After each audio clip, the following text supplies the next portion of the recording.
থেকে এসে টাকার বিনিময়ে ভোটার হওয়ার অভিযোগ। ভোট বাতিলের আশঙ্কায় কাকদ্বীপবাসী। এলাকাবাসী দাবি করছে বাংলাদেশ থেকে আসা লোকেরা টাকা দিয়ে ভোটার হয়েছে। কাকদ্বীপের বিধায়ক মন্টুরাম পাখিরা বলছেন অবৈধ ভোটার বাদ গেলে তার কিচ্ছু বলার নেই। এখন দেখার ফাইনালিস্ট বেরোনোর পর প্রকৃত সত্য সামনে আসে কিনা। কাকদ্বীপে বাংলাদেশ থেকে এসে টাকার বিনিময়ে ভোটার হওয়ার অভিযোগ উঠেছে। এলাকাবাসী দাবি করছেন বাংলাদেশ থেকে আসা লোকেরা টাকা দিয়ে ভোটার হয়েছে। এর ফলে প্রকৃত ভোটাররা ভোট দেওয়ার অধিকার থেকে বঞ্চিত হচ্ছেন। কাকদ্বীপের বিধায়ক মন্টুরাম পাখিরা বলেছেন অবৈধ ভোটার বাদ গেলে তার কিচ্ছু বলার নেই। কাকদ্বীপে প্রায় 70% মানুষ বাংলাদেশি, অধিকাংশই মৎস্যজীবী। অধিকাংশ ক্ষেত্রে দেখা গেছে পরিবারের একজনের ভোটার কার্ড রয়েছে, কোথাও ছেলের থাকলে বাবা মায়ের নেই, কারোর বাবার আছে, ছেলের বা অন্যান্যদের নেই। এসআইআর কাণ্ডে প্রকৃত ভোটার কারা আর কারা নয় ধরা পড়বে বলে মনে করছেন অনেকেই। কেউ কেউ মনে করছেন অনেক রাঘব বোয়াল ধরা পড়বে। কলেজ ছাত্রী থেকে সাধারণ মানুষ প্রত্যেকের দাবি কাকদ্বীপে বাংলাদেশিদের আধিপত্য বেশি। এলাকার মানুষ হয়েও তারা তাদের অবহেলার মধ্যে জীবন কাটাতে হয় বাংলাদেশিদেরই জন্য। Bureau report, রাতদিন news network. টাকা খেয়ে যে নিম্ন স্তরের কিছু নেতা আছে না, পার্টি নেতা, এরা তো এই এখানকার এই নেতারাই, পার্টি নেতারা 20,000, 30,000, 25,000 এইরকম এক একটা ভোটার করে দিচ্ছে, আর টাকা খেয়ে ভোট হচ্ছে। আপনি ভোটার করেছেন? আমি ভোটার করেছি 2008 সালে। আমি অনেক পুরানো ভোটার। আমি এখানকার। আপনি কি পয়সা দিয়ে করেছেন? আমার কোনো পয়সা লাগেনি। এমনি বন্ধু বান্ধবকে আমি হয়তো বন্ধু বান্ধব হিসাবে আমরা যেটা দেশে চলে যে একটু জল টল খাবো, আনন্দ উৎসব করলাম, এই হয়তো আছে।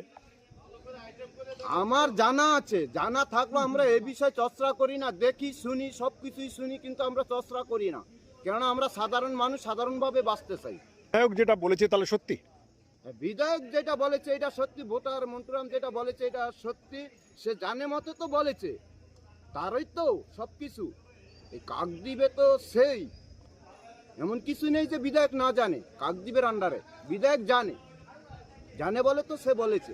প্রচুর ভোটার এখানে আছে, পয়সা দিয়ে করেছে। অনেক অনেক অনেক।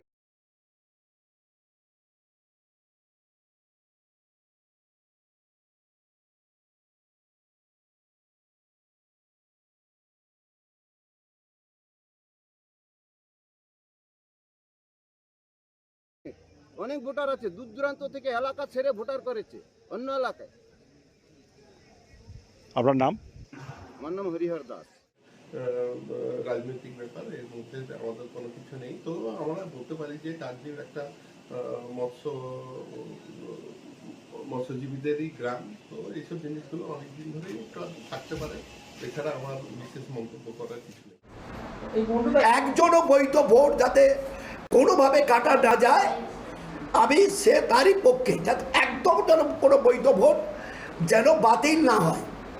পাশাপাশি অবৈধ ভোট যারা যেসব সরকারি কর্মচারী এটা করেছে, এটা তাদের কাজ, তাদের অন্যান্য অফিসার আধিকারিকদের কাজ খুঁজে বার করে তারা তাদের কাজটা করবে। এটা আমাদের কাজ নয়।